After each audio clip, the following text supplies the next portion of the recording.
Francois, you've been to Babylon. Now, I haven't had the privilege to go to Babylon. We did try to go to Babylon, and we tried everything possible to enter. We were in the strong car, which eventually decided that it wasn't going to go that route, so we had to get some other form of transport. But they warned us that we wouldn't get through because of all the military activity. Finally, we tried, and when it got very noisy with the clatter of machine guns, we decided to rather call it a day, particularly since the police told us if we don't turn around, there's going to be a problem. And I'd like to ask you, you were fortunate to go there. What was your interest? Why did you want to go to Babylon? Dear viewer, this is going to be exciting. I wanted to take my friend to Babylon, but we couldn't get in. This would have been my 5th entry into the country. Walter, let me tell you what caused me. I had this passion to go to Babylon. You know, Babylon in ancient times was the wealthiest, the most religious, the military, in military terms, the mightiest military machine. When Assyria was the world ruler, they even accepted the Babylonian gods. And in Babylon itself, there was a place called the Esagila. This was almost like the Vatican and St. Peter's. People from all over the world came there to worship. So you had to go to a specific place to go and worship? Yes. And then in that Esagila, they had the Etemenanki. That's the ancient Tower of Babel. It's built where the Tower of Babel used to be. And people would worship there. And right on top, they had the statue of Bel Marduk in gold. So, and the name Bab Ilu, as I mentioned before to you, gate through the system to salvation. And then I discovered in the Sumerian language, Ka Dingera, means exactly the same, the gate to salvation through the system. So the system gives you salvation. But Christ says, I am the door. And we're encouraged to enter into the door, which is Christ himself. So this is a dichotomy of thought there. Yes. There are only 2 religions. The one says you can perform, you can attain. The other one says somebody else performed and attained to what God needs to save you. But that can take us all the way back to the Garden of Eden, where Cain said, these are the works of my hands. They are a perfectly acceptable offering. Here they are. And the other one, Abel, brought the lamb. But the instruction was, from the beginning, that everybody had to bring the lamb because it pointed to the Lamb of God that takes away the sins of the world. So by his obedience, Abel showed that his salvation relied solely upon the merits of the slain lamb, antitypically speaking. Nothing in my hand I bring, simply to the cross I cling. And the more you look at him, the more you realize how a great sinner you are. But the stories in the book, of course, when I was a little boy, fascinated me.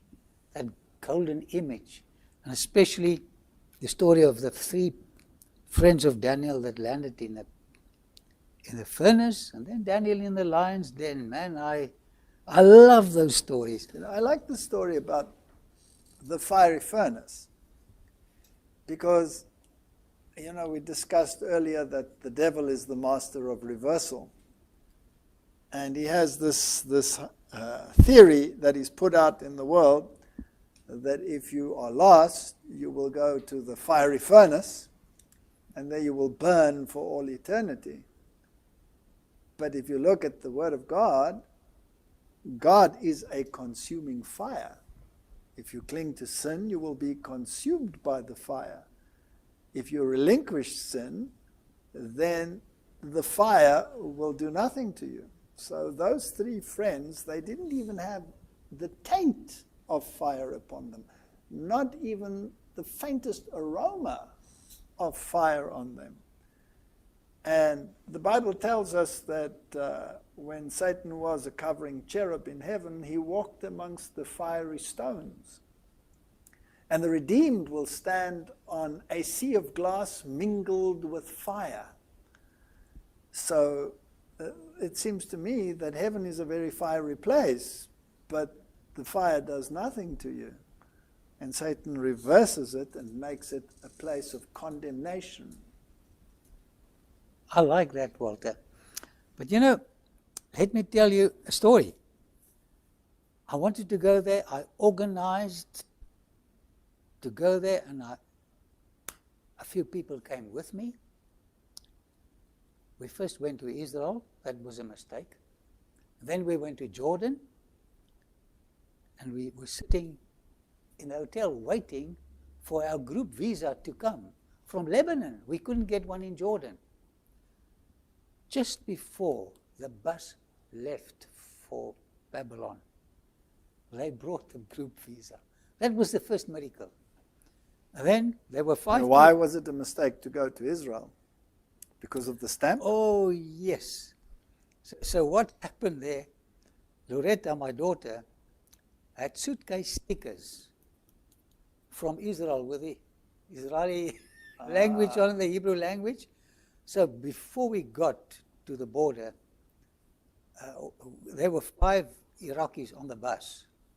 And they said, listen, if they see anything of Israel in your suitcase or on your body, you'll be deported back. And Loretta had these stickers with her, and she got such a fright that she ate it. And then they had AIDS test on us. You pay $50. And I said, well, I'm quite an old man. But they said, no, you must have it. So I had 4 of these tests, Walter. That was a way of earning money, dollars. So after 5 hours, we went through the border, and then we traveled through the desert, where Nebuchadnezzar, when he came from his victory from Carchemish, he chased the Egyptians up to the place called Hamat, and we were there. He had another victory there, and then he chased them right into Egypt, and then he got the SMS, Dad is seriously ill, come. So he went that shortcut through the desert, and we drove that shortcut, but it's a long cut, it's not so short. And what you see next to the road, man, the ultra cities, it's so cute. And the malls. Yes. You know, the toilets are in such a mess. So one of the ladies, she was very sophisticated. She said to the guide, is there a bush in the desert? Because the toilets are... You don't want to look at them. You had smells of the toilets in the Middle East. Yes. And then he said, yes. She said, are there snakes in the desert? And he said, yes. So, but one of the ladies, she was from the South African Broadcasting Corporation. She made a series of interviews with me when we came back.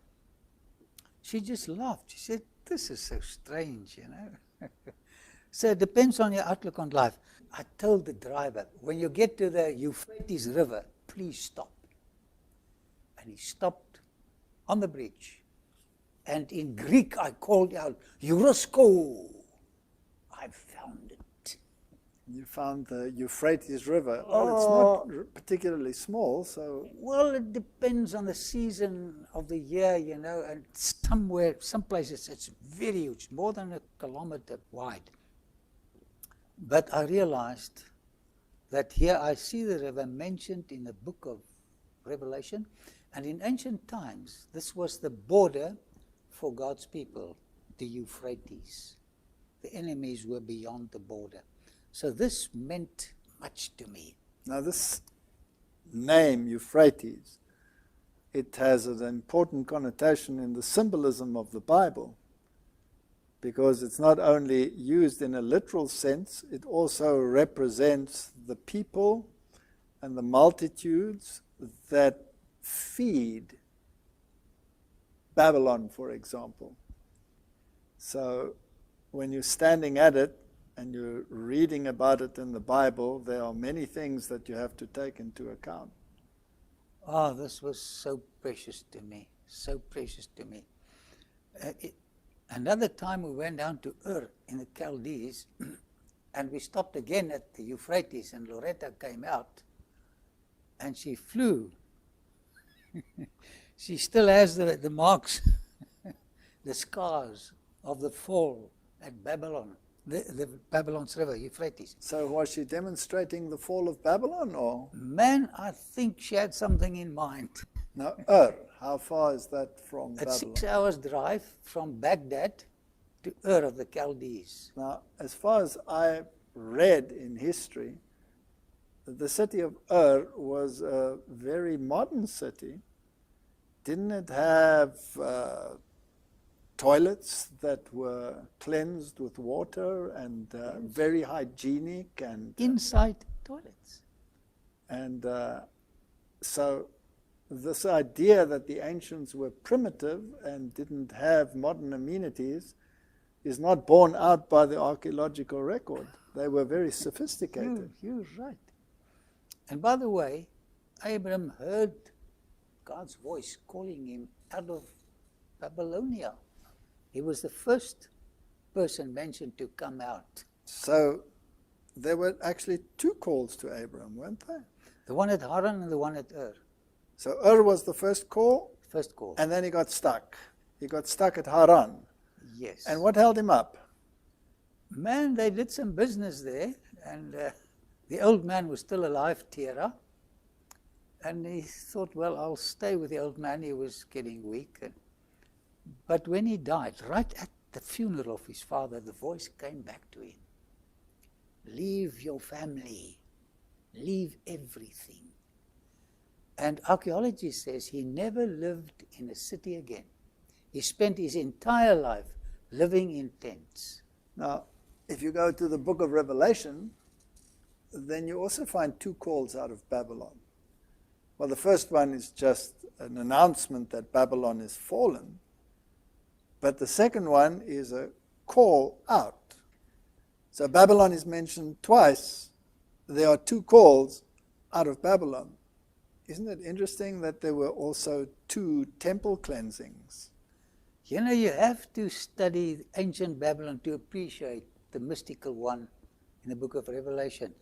And by the way, when furniture removers came to him and they asked him, now, where can we take your furniture to? He says, I don't know. So he went with his father. By the way, he also passed Mari. We've been to Mari. This is the Fertile Crescent. Breasted coined the term Fertile Crescent. He came through Mesopotamia, the two rivers. He went up to Aleppo. He came down Lebanon, right down to Egypt. It's a very interesting place to visit, the sites where he stopped. So I love the story of Babylon. And he was the sole survivor of monotheism. So in other words, God permitted apostasy because his father still worshipped foreign deities. Yeah, syncretism. He worshipped the moon, Ninarta, at that Zigurut. I've been up on that Zigurut. So this has been Israel's sin all along, syncretism. Worshipping the true God in the methods of the other gods, and introducing aspects of the other deities into the worship of the God of the Bible. Syncretism. But he was called out, and he first only did a halfway step, and then finally the full step, and he came out. So antitypically, we are admonished to leave systems of worship which practice syncretism and systems of worship that incorporate foreign deities or the attributes of foreign deities. And wherever he pitched his tent, he had a sermon. A lamb was brought. And in a polytheistic society, he proclaimed the truth. There's only one sin bearer, only one plan for salvation. And I like this. Unfortunately, he didn't do this in Egypt, and had a little problem. He was a bit scared in Egypt, yes. Yeah, this beautiful wife. By the way, some scholars say she came from Armenia. She was light-skinned. And we saw her bust in Berlin, the Berlin Museum, the Pergamon. It's wonderful to see how there are links all over when you study archaeology in the Bible. They served food on the bus. Oh. Yes, 1 cucumber, 3 rotten apples, and a few sour plums. Yeah, well. And did everybody get a rotten apple, or only some? All of us. And they had a mechanic on the bus as well, because it's during the time when there was an economic boycott from America. So it was an old bus, breaks down, they fix it up, and there we go again. But it was a little different when we got to Baghdad. Man, I couldn't eat a tenth of that big meal. And many statues there. I want to tell you that Saddam was a very loved person by his people. I met a family who accommodated him in their home. He came with his chauffeur, and the chauffeur knocked at the door and said, the president would like to pay a courtesy visit. And they showed me where he sat. And after that, he sent Christmas gifts to the Seventh Adventist Church every year. Oh. So, you know, the media paints a person in a black light, and you hate him, but then you get another picture of somebody. But maybe they are practicing Hegelian dialectic, that you have to have a good cop, bad cop situation. You have to have a villain in the story so that there can be a hero. And sometimes there are agendas behind the scenes, in my opinion at least, Yeah. which call for such a scenario. And I'm wondering whether the same game is not being played with the current leadership of Syria. That's very interesting, Walter. We'll watch this open space. Yes. Well, I had the privilege of sitting next to a sheikh. Just look at that man. I felt so important. He's a little bigger than myself. But I talked to him. You know, the ordinary citizen, they are kind people. It's the politicians up there that cause the problem. Yeah, yeah. And the religious leaders. You're right, there too. So when you come into Babylon, there are 2 things that attract your attention. The first one is this huge painting which Saddam painted for himself. I also took a picture of a painting in Nineveh where he rides a chariot, just like the Assyrians. And here you see a picture full of symbolism. In front of Saddam, you can see Nebuchadnezzar. So he poses as the new Nebuchadnezzar. Now, I just want to ask a brief question here. Babylon seems to be the pinnacle in terms of religion and political power in the ancient world, isn't it so? Whoever controls Babylon is the king of all. Now, isn't it fascinating that this man who depicts himself as the Nebuchadnezzar of his time is deposed by whatever means, and another nation takes the place of Saddam Hussein and rules politically and militarily to this day. Amidst turmoil, but they are in control. So aren't they, in a sense, also the literal military rulers of Babylon? Walter, this is fascinating. I like it. Just throwing in some thoughts to augment what the Bible has to say, particularly when we get to Revelation chapter 13, the second beast. And I remember that Wesley, referring to it just before the time periods mentioned in the Bible come to fruition, says he's not far off. And the attributes are so perfectly aligned to the United States of America, who then, in a sense, literally rule over Babylon in these days. You know, while I looked at that painting, it's huge. You see Cyrus at the other end. So what he's telling us, listen, Cyrus conquered me on the 12th of October, 539. But watch my AK-47s. You will not do it again. But the prophecy said, Babylon is fallen. But the prophecy also said Babylon would never be rebuilt, and it would never be inhabited. But Saddam actually started to rebuild Babylon, but he was halted. Isn't that interesting? Yes. And it's still a museum-like structure. There's nobody that lives there. It is still a haunt for jackals and owls. Yeah. So the second statue that I saw there is that of Hammurabi. Hammurabi was a Babylonian, but he's got a Sumerian name. And that means, calm down, my lord. So whenever you want, your wife wants you to calm down, she must just say, Hammurabi. And it's nice to hear something in Sumerian language. And by the way, that image was captured by Xerxes, the Ahasuerus of the Bible, from Susan in Iran, and taken to Shushan, and it broke in 3 pieces. And the French discovered it there, mended and took it to the Louvre, and we saw the Hammurabi's law code.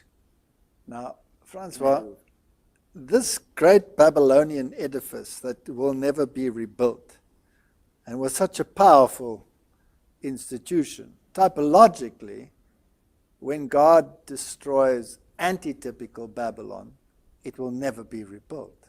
I like this. It will never exist again. And if you cling to Babylon, then you will be destroyed together with Babylon. That's why God says, come out of her, my people. Now, surely there are lessons that we can learn from the fall of literal Babylon that might apply to antitypical Babylon as we find it in the book of Revelation. So, what really happened when Babylon fell to the Medo-Persians? And in what year was that? 539, 12th of October. Yes. And I went to Iran to visit the tomb of Cyrus, which of course is a type of Christ. Yes. You know, I love the way God deals with people. He's using a heathen king, and he imprints a typology upon a heathen king to depict the attributes of the coming king that will eventually destroy antitypical Babylon. Jesus Christ. Yeah. Will destroy it. It was a thrill to visit Pasargadae, where I saw his tomb and some of his palaces. There's not time to speak about all his attributes, but it fits the coming Cyrus to the T. Why do you say, Francois, that Cyrus fits the picture of a perfect type of Christ? What happened to him that also happened to Christ, for example? You see, the captives were in Babylon. And you needed another world power to conquer Babylon and get them out. In other words, to set them free. Yeah. And I think the prophet Isaiah, by the way, he was mentioned 200 years before his birth. His name was mentioned. And then the prophecy, the river would dry up. And I think they were watching that Euphrates. And eventually it was dried up. I'm wondering if one of the Hebrews, maybe Daniel himself, brought that manuscript and showed the conqueror, excuse me, but here you are written in the book. And that might have endeared the book of the Hebrews to this new ruler. You're perfectly right. Josephus, in his book, The Wars, mentions the fact. So Daniel was still there in that banquet hall when he came in. And Josephus says he showed him the prophecies concerning him and his interaction with the Jews and how he would free the captives to go home. There was also the story that he was to be destroyed, just like Jesus was to be destroyed as an infant. And all of those interesting things that are parallel. Yeah, it's interesting. The devil also studies prophecies. He's a master at it. Yes. So he read Isaiah, and the oracles, says history, spoke to Astyages, the king of Ecbatana, the capital of the Medes. And the oracles told Astyages, by the way, his father Sennacherib was part of Nabopolassar and Nebuchadnezzar when they destroyed Nineveh. So the oracle said, listen, somebody by the name of Cyrus would be born into your family. Kill him. But in our next episode, I'll carry on with this fascinating let's move on. Story. What's interesting, Cyrus was also called son in Farsi. Yes. And Nabonidus was a co-ruler of Belshazzar in Babylon. And he started to worship Sin. That's a Babylonian name for the moon god. Or Ninarta, as the So Sumerians Nabopolassar was a moon god worshipper. No, Nabonidus. Nabonidus. Nabonidus. Oh, Nabopolassar was his father. Nebuchadnezzar's father. Yeah. And he thought by changing his religion and worshipping the moon. By the way, the moon was a very popular deity in those days. And he thought by worshipping the moon, he would defeat Cyrus, the sun, who was threatening to destroy his kingdom. But if you could read Isaiah 44, 27 and 28, this is a marvelous prophecy which was fulfilled, and you can write about it in the Isaiah chapter 44, verse 27, 28, and then 40, 45, verse 1 and 2. Listen to this. Verse 27 says, who says to the deep, be dry, and I will dry up your rivers? Who says of Cyrus, he is my shepherd. Shepherd. So there you have There's another only type. one shepherd, yeah. But he's going to do the work of a shepherd. And he shall perform all my pleasure, saying to Jerusalem, you shall be built, and to the temple your foundations shall be laid. 200 years before his birth, God predicted this. And also he said to the Euphrates, be dry. This is interesting. This is interesting.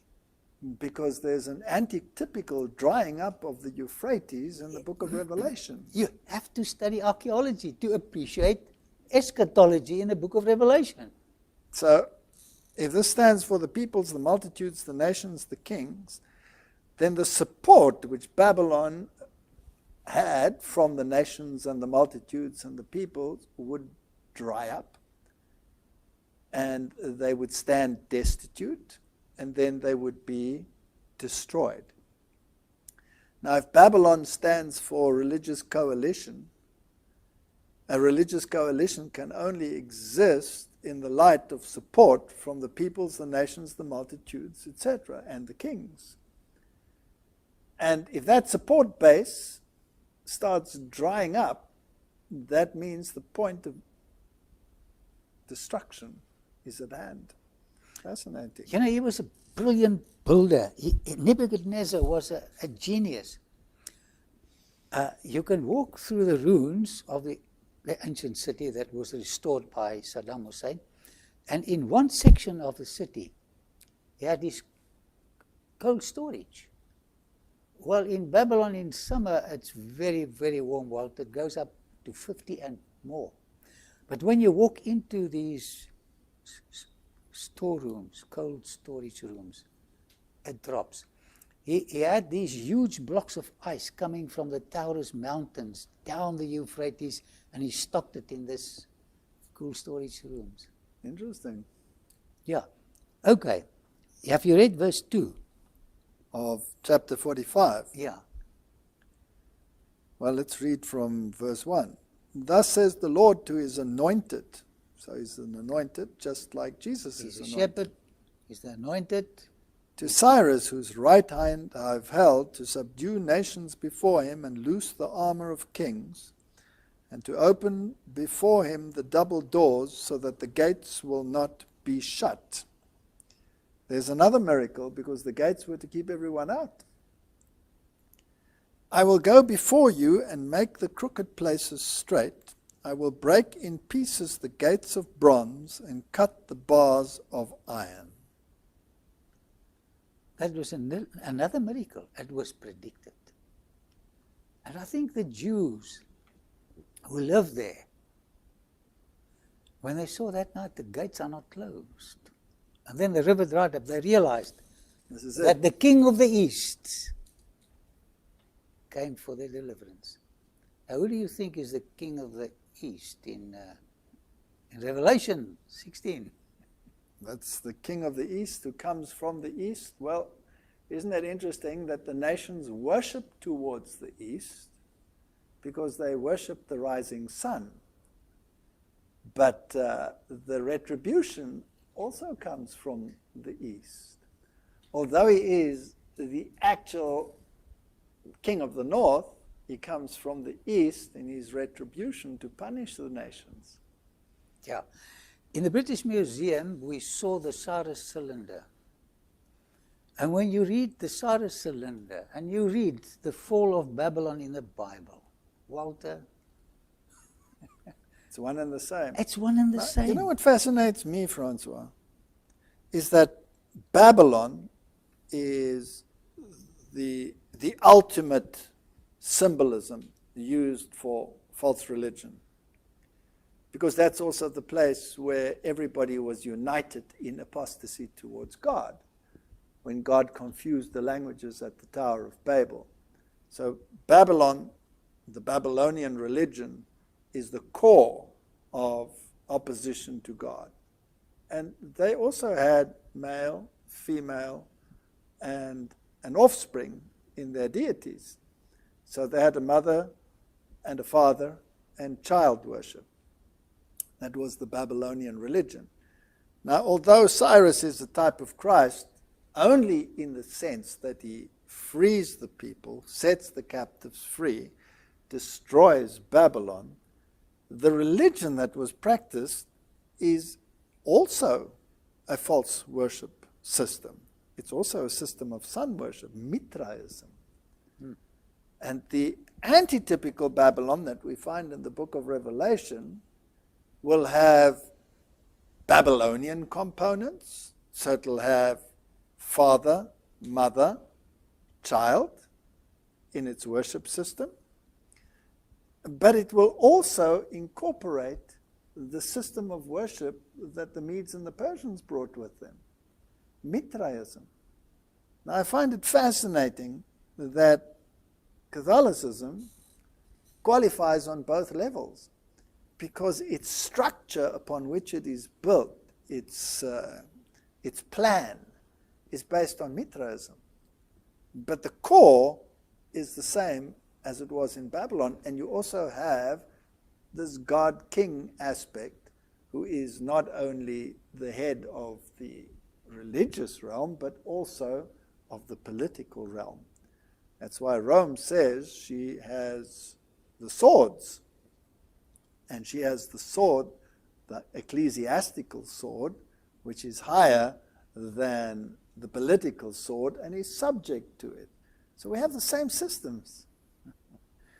Walter, you're looking at a picture of the southern palace of Nebuchadnezzar. He used 60 million bricks to complete part of the palace when the Americans said, okay, enough building. Yes, stop. I'm the new king of the north. Yes. But it's awful, not awful in a bad sense. Awe-inspiring. Yes, when you walk through it, and you realize Daniel walked here. This is in prophecy, a type of the antitypical Babylon. And the next slide shows the banquet hall where 1,000 VIPs met. Now, that's without their wives. So put on another 1,000. How many waiters do you have there? You know, this was a huge gathering. By the way, people doubted this until they discovered a throne base at Nineveh by King Ashur-nasir-pal. Yes. He invited 70,000 guests. 70,000 guests. 70,000, a feast of 10 days. So, you know, big feasts in those days. Archaeology says, yes, this is a small party in the light of the bigger parties. But Francois, don't we have massive gatherings today where religious systems come together in their thousands?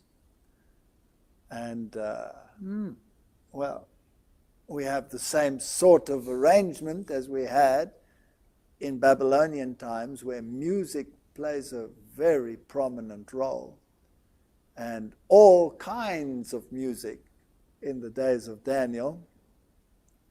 And it evoked certain kinds of emotions. Yes, and if we look at the illustrious visits that we had of religious dignitaries, let's say, to the shores of the United States, the music that was played ranged from the great music of the Reformation to metal bands competing with each other in a din of noise, all in the name of worship. Isn't this a reflection of what there was in the past will be in the present? Yes. And that if you use this music in a certain sense with asyncretistic music, it puts people into an altered state of consciousness, so that whatever is said and whatever they experience bypasses the cognitive and only affects the emotion. And then emotion becomes the pinnacle of religion, rather than emotion subject to rationality. Paul says, when I sing, I will also sing with my mind. In other words, God doesn't bypass the cognitive, the rational. The devil doesn't want us But to think. other religions or religious systems seem to have a system where the music is repetitive until the people are in a state of euphoria. And that is considered a special religious experience. Isn't that part of Babylonian worship? Isn't that worshipping the true God in the form and structure of ancient Babylon? Isn't that what syncretism was all about? This is tremendous. So there must have been a big band in the Vale of Dura. By the way, Dura means fortress. Yes. So that That gathering was right inside Babylon. So they probably had different genres of music going on at the same time. Yeah, and it encouraged the people to fall down and worship this false god. I like what you say. Walter, another thing that I discovered there was the throne room where Nebuchadnezzar sat on his throne. By the way, they had mobile thrones. It was not stationary. It was brought in to this specific site that you're looking at. That's fascinating because God's throne is also described as a mobile throne. It moves and it has wheels within wheels, and the intricacies are so complicated, and yet his hand is under it. That which to us seems unfathomable is under his control. So Ezekiel wrote that prophecy in Babylon. He was there. So he saw that mobile throne of the king moving up and down. Thank you for that observation. But to think he's big enough to rule his mighty universe, yet small enough to live within our hearts. He wants to make his throne in us. What a thought. But this to me was fascinating, the mobile throne of Nebuchadnezzar. And right there, can you picture it? He sits on his throne with a frown. He wanted to kill all the wise men, Daniel and his friends included. Can you see Daniel coming up to this throne room? And in a very polite manner, he tells Nebuchadnezzar, you are the head of gold. And you will be replaced by the arms of silver. And they in turn will be replaced by the hips of bronze, and they by the legs of iron, which will eventually crumble into a coalition of iron and clay. Churchcraft. And statecraft. Yeah. So there you've got the Antichrist in the feet already. And Daniel 7 just expands on it, 8 and 9, and then the book of Revelation. If you look at that statue is actually quite fascinating. There's the head of gold, which represents Babylon. That is the head. That is the core and the essence. Then you get the Medo-Persians. There are two elements there.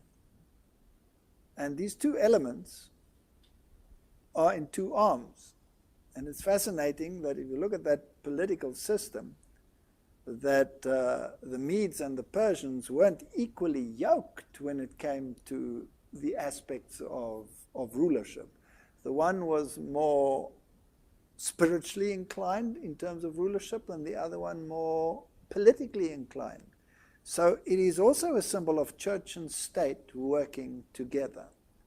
And then you get the hips of bronze, which are unitary, and then you get the legs, which again are two. So you have an eastern and you have a western leg. And isn't it interesting that the world is split into the eastern form of religion, which you find in the Greek form of religion and the Orthodox religions, and then the Western one, which is Catholicism. You also have that double split. But let's continue. What you were saying? At this very site that we're looking at, Daniel explained to him that the vision concerns the second coming of Christ. I wonder his facial expression at that moment. And that never left him an appreciation of the second coming of Christ. And then he saw Christ in the fiery furnace. And then when he suffered from megalomania, and he became the lawn mower, eating grass, and looking up, he saw the second coming of Christ. He saw Christ in the fiery furnace. But before he came to his senses, he first acknowledged that the vision was from God and that Daniel was his prophet, and he accepted it. But when he thought about the consequences, there was rebellion in his heart, because that gold which represented him was going to be replaced. by the iron, by the silver, and that by the bronze, and that by the iron. And he thought to himself, I will defy the God of heaven. I will defy this prophecy. I will say to the world, no, my kingdom will never depart. It will stay gold from top to bottom. And I will force everyone to bow down and to worship it. And it was a universal decree. It was a universal decree.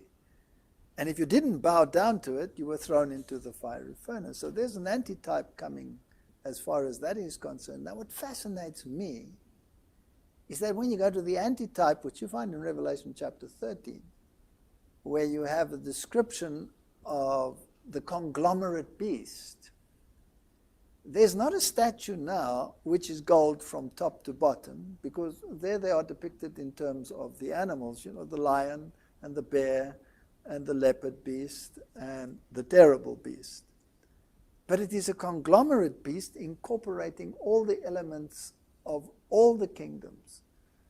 So if we look at modern Catholicism, for example, you have the Babylonian aspects, the various saints, the various structures, which you find in Mithraism as well. And you have father, mother, child. Then you have also not only the Medo-Persian structure, but you have the Greek philosophy. Natural law, for example, is based on Greek philosophy. The philosophies of the afterlife are based on Greek philosophy. The philosophies that are espoused in the scientific realms are based on Greek philosophy. So you have this conglomerate which has all the aspects of all the kingdoms, and everybody will be asked again to bow before the antitypical statue. Brilliant. And of course, you cannot explain the book of Revelation without incorporating the symbolism of Daniel. No. Yeah. They discovered the clay tablet. The name of Cyrus is Farsi. In their language is son. And the night, this is interesting, when Babylon fell, the god that was worshipped by Babylonians, it was full moon. It was the end of the Akitu feast. So the moon that was supposed to protect them failed, exposed the route which Cyrus should go. Because you could march at night. Yeah, march at night. They didn't need torches, nothing.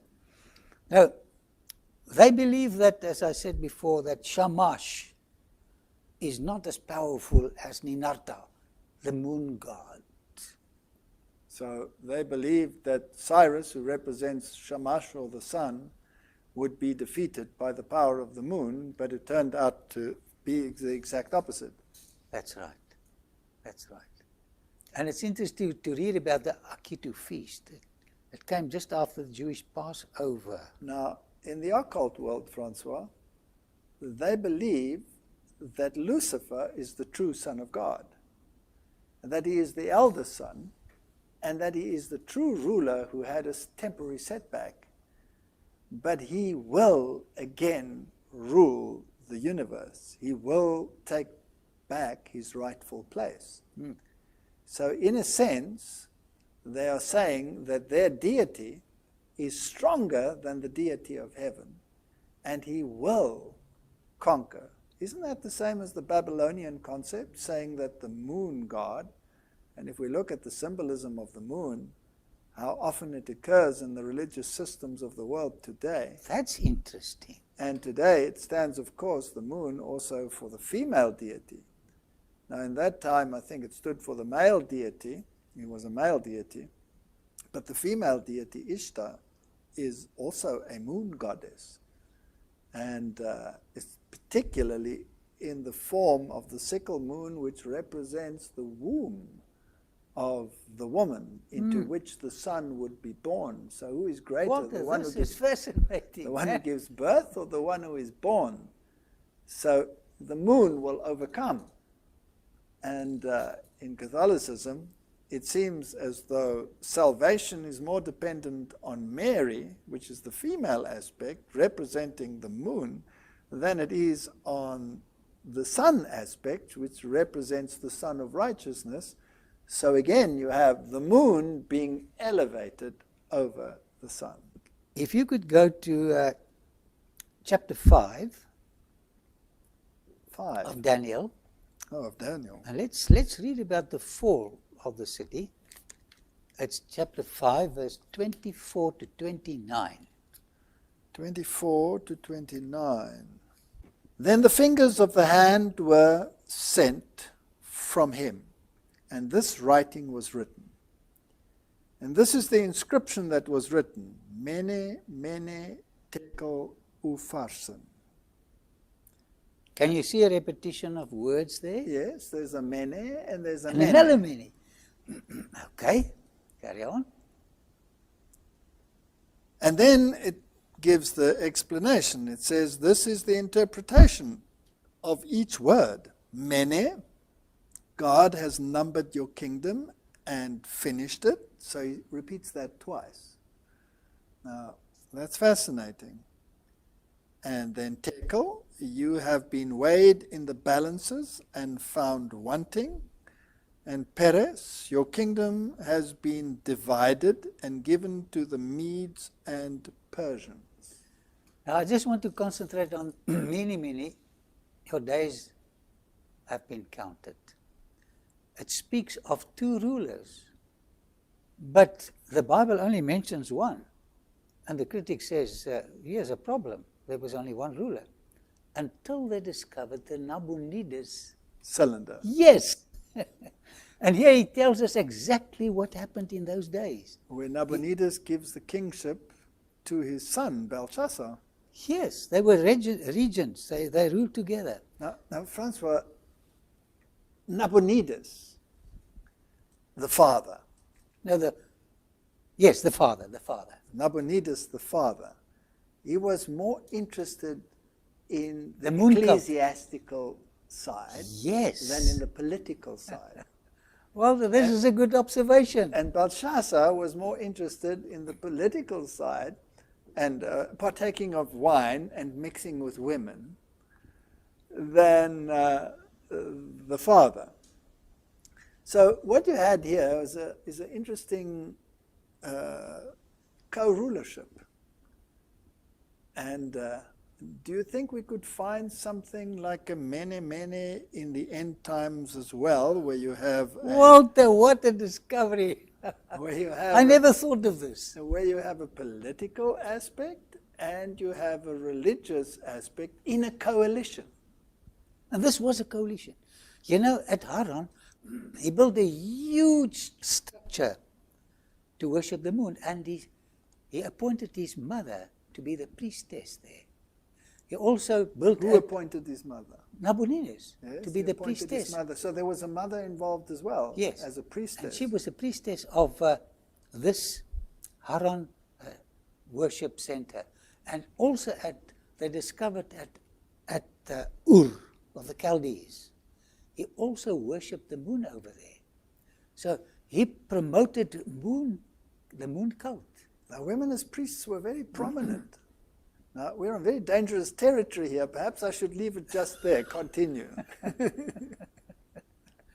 So, and here you're looking at some more of the finds of Nabonidus. Any other discoveries you made there in Babylon? Man, I made something tremendous here. I want to show it to you. You're looking at the procession way. Saddam Hussein restored 180 meters of the procession way. Now, in the Pergamon Museum, you see the procession way, a part of it. Koldewey, the great German archaeologist, transported the glazed tiles to the Pergamon. And there you can... And so the sands actually protected those glazed tiles and they came out immaculate? It's amazing how God preserved those things so that we should have faith in the Word of God. Yeah. So once a year, the king celebrated his inauguration as king. And then he did something interesting. They got Bel Marduk from the Etemenanki, and they brought him down to the entrance of the procession way. And then they went to Birs Nimrud, not far from there, and they fetched the god Nabu, and they were placed at the beginning. Any interesting attributes about these two deities? Well, Nabu is the same as the Logos. In the beginning was the Word, and the Word was, that's also Logos in Greek. So he was the god of literature. Yes. Word, he was the Word. Of course, in a bad religious sense. Yes. But he was a counterfeit. Yes. Yes. So, and then they got the biggest and the strongest men in Babylon, asking them to carry these two gods. But I want you to read it. Just for interest's sake, do some of the modern religions also carry their deities around and portray them through the streets? That's interesting. And does it take place in Rome, for example? Walter, and right. in the old days, they even, well, not so old days, as far back as Vatican II, which opened the door for the incorporation of all religious systems into the one big happy family. There, the political, religious, deified ruler was also carried on shoulders into in procession to the events that were to take place. The Egyptians also did this. Exactly. So Walter, they are still, Saddam wanted to restore this Easter gate, but this is where the two gods met. And then the strong men of Babylon carried them for 1.5 k's to the Esagila, the Vatican city in those days, to the Etemenanki, the Tower of Babel. But they couldn't carry these weighty gods too far. Then they collapsed. It's like a grudge. You know, if you have a grudge weighing 10 pounds or 5 k's, tomorrow it's a few tons. Everything gets more heavier as you carry them. So, and now Isaiah saw this in vision. I want you to read Isaiah 46. Isaiah 46. Before you read that, you see on the screen a restoration of that procession way. Yes. This is what Daniel saw that we are looking at. Okay. Baal bows down, Nebo stoops. Their idols were on the beasts and on the cattle. Your carriages were heavily loaded, a burden to the weary beast. They stoop, they bow down together. They could not deliver the burden, but have themselves gone into captivity. In vision, Isaiah saw something that would happen many years later. They couldn't carry it. And then the beasts had to come and transport the two gods to the Etemenanki. They tried this for many years, but they never succeeded to carry their gods. What does verse 4 says?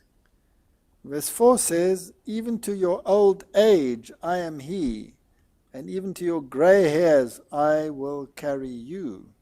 I have made you, and I will bear. Even I will carry and will deliver you. So here we have this contrast between false religion and true religion. Wonderful, you've got it. False religion carries its deities and has images and bows down to them and has them in procession through the streets and has special places of worship where you receive special graces in the form of indulgences when you go there.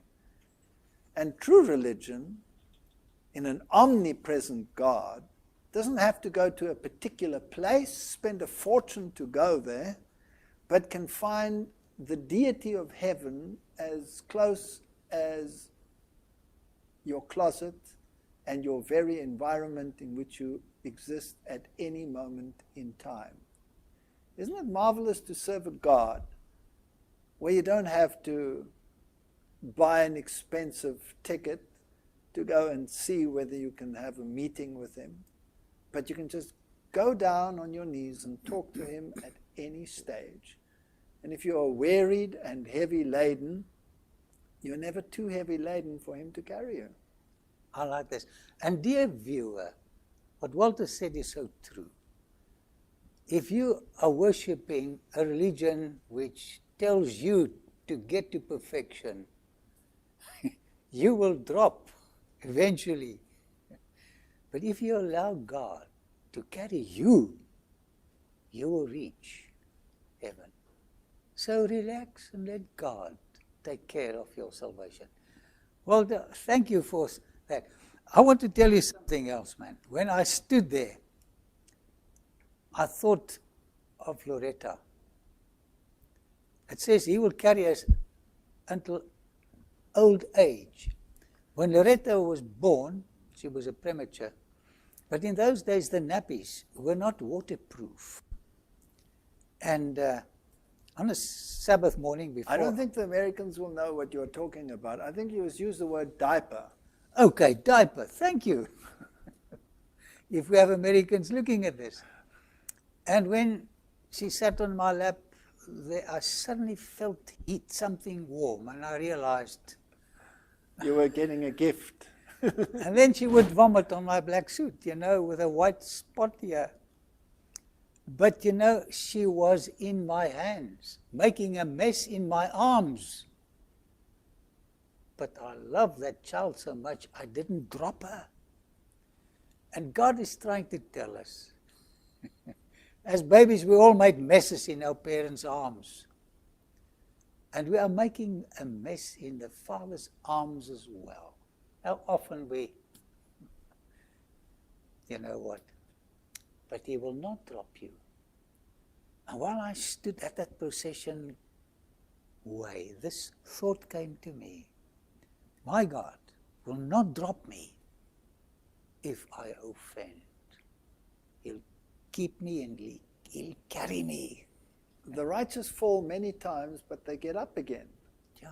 So it's not that you intend to offend, it's not that you intend to be lost or to be unfaithful.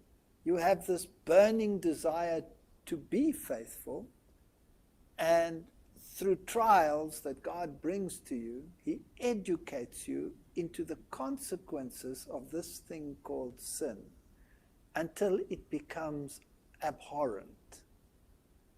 And by beholding his beauty, you become changed.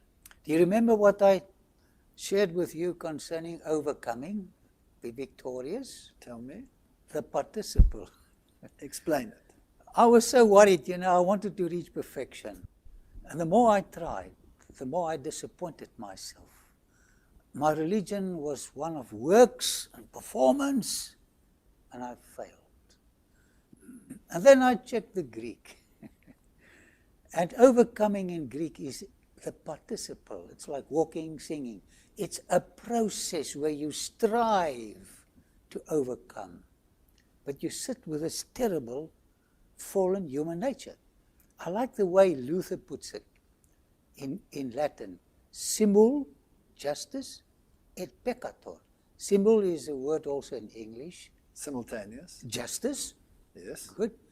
Luther says, at the same time you are saved, and at the same time you are lost. So you are justified by grace, but you have a fallen nature which is covered by the righteousness of Christ. And you have to crucify that fallen nature. Every day. Yeah. It's not attaining to perfection. It's a process. It's a process. And then when I discovered that, now, what about Christ? I relaxed. What about Christ? He was the perfect example. Yeah. Then it's not what is it then? Then it's in the perfect. Yeah. When it speaks of his victory, it's complete. Telestai, it's done. He's a victor. And you know what, Walter? I meditate on the leaves of the tree of life. What does it say about those leaves? They're for the healing of the nations. In other words, the process of healing will continue throughout eternity. And we will grow into the full stature of men and women in Christ. But the process has to start here. Yeah. And I cannot relax and say there's no consequence to my decision to follow Christ. I have to say, here I am, take me. I have to open the door and say, come in. Now Christ cannot come in if it's a mess in there. And I am not capable of my own strength to get rid of the mess, so I invite him to come in and clean up the house.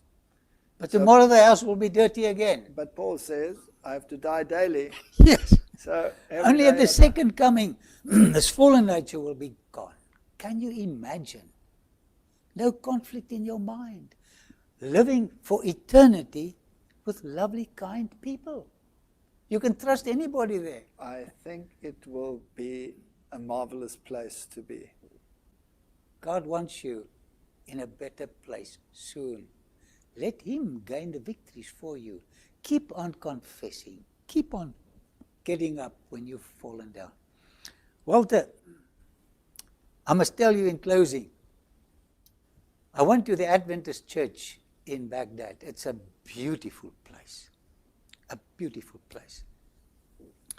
And I saw one lady with a funny nose. It looked different to the ordinary Iraqi people. Was it a funny nose or was it an interesting nose? Okay, let's say an interesting. Thank you for correcting my grammar. English is my second language and I battled to talk to you in English. But I want to tell you more about this lady in our next lecture. How this was the couple where Saddam Hussein visited them. Oh. And she was an Assyrian. And you have pockets of Assyrian churches worshipping God and Christ. I was so surprised when I got this news. But this was a tremendous experience in the church. They asked me to preach there, and I spoke of Daniel to the Babylonians. Walter, in closing, tell us about a storm is coming, relentless in its fury. I believe that we are on the precipice of this world's history, and that momentous decisions will have to be made by every individual on this planet. Just like Israel of old had to make a decision. Are they going to accept the Messiah, the true Messiah, who had been prophesied and whose very time had been prophesied in the book of Daniel? Were they going to accept him or were they going to reject him? They chose to reject him. We have no king but Caesar. And eventually, they even chose to eliminate his followers. And they started the process in the stoning of Stephen. And probation closed. And the terrible consequences of the destruction of Jerusalem was upon them. And I believe that the antitypical world that we are living in here is about to make the same mistake. If we say all deities are equal and we can be in a coalition of religions, as long as we don't mention the name of Christ, then we are also saying we have no king but Caesar. Now there's a literal Caesar with the literal connotations of that literal Caesar. Literal Caesar had the title Pontifex Maximus. There's another Caesar ruling today who has the title Pontifex Maximus. Came from Babylon, then to Pergamon, and then to Rome. And he sits on a great white throne and says that he is God. And it seems as if all the religions cannot wait to gather in Rome. And now we have a unity coming of Protestant churches, evangelical churches, and the great religious systems are already in union and have decided to form this great coalition of the unity of religions. Assisi is the meeting where all the religious systems, including the atheists, come together. And it seems as if the morality of this antitypical Caesar is being accepted as the norm and the standard of morality in the entire world. I'm fascinated that he made a speech the other day in which he likened the disciples and Jesus to ISIS. This is rather an astonishing thing. Not literally in the sense like I'm saying now, but in the sense that ISIS wanted to conquer the world with their religion. So the disciples also wanted to conquer the world with their religion. That's a poor metaphor. It's a very poor metaphor, because the disciples never beheaded anyone who didn't accept this invitation.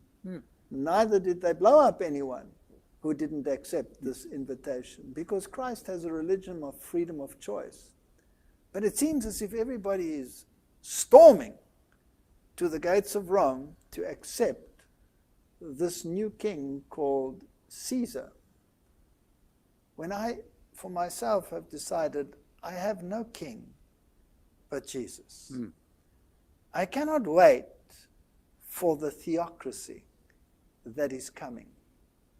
Because every political system that has ever existed on this planet has failed.